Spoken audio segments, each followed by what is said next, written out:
Welcome to Sense of Style. I'm Stuart. We have some new fragrance releases for you guys. I have 4 of them today. 2 of them are pretty big, though. One of them is YSL Le Parfum 2025. And while there are cosmetic changes in the opening and the base, the heart is quite different. And the differences in the heart are reflected in the advertising, so it's going to be a different fragrance. The new fragrance is described as a woody aromatic. And the opening is ginger and bergamot. Now, the original had grapefruit and ginger, so that's not really a big difference. The original base of Y Le Parfum was tonka, had a couple of other notes, but tonka and patchouli. And the new fragrance has amber and patchouli, so again, cosmetic differences there, but the heart is very, very different. The new fragrance is going to have balsam fir and pine needles instead of lavender, geranium, and sage. So we've gone from an aromatic herbal mid to more of an evergreen feel for the mid. It's definitely going to be a different fragrance, and if I had to guess, it'll definitely be fresher. You've also moved from tonka to amber in the base.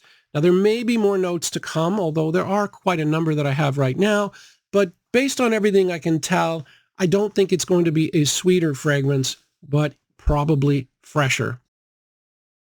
There's also a new Coach fragrance that's quite different from the original, and I hope it's good because this is the original Coach. This is a citrus aromatic, an incredibly versatile fragrance, really popular fragrance. But the new one is called Coach EDP. It comes in a darker bottle, and that reflects the fact that this is now an ambery, leathery fragrance, so it's definitely going to be darker in at least a couple of ways. It opens with bergamot and geranium, which is kind of standard.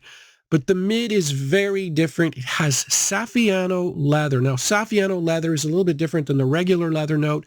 There's like a waxy coating to this type of leather. So it's Saffiano leather in the mid, and then the base is going to be amber. So it's going to be quite a bit darker in terms of both sweetness and that leather note. It's definitely going to be stronger, the fact that it's an EDP.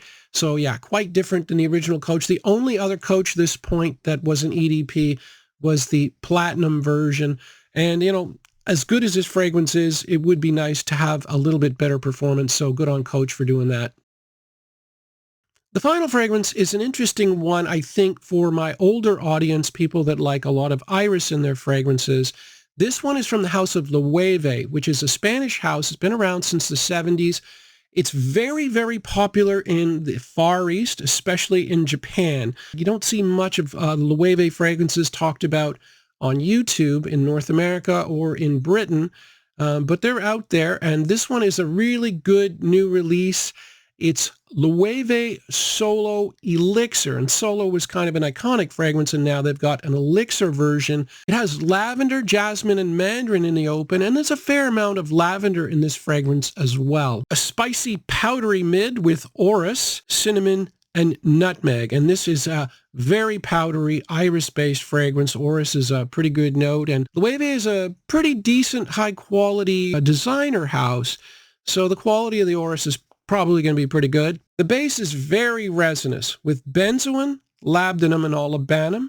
And there's also tarragon and patchouli. So not too many woods in this one, but it's definitely going to be powdery. It's definitely going to be more mature. And this is a good brand. So this is another one to think about. I know I will be.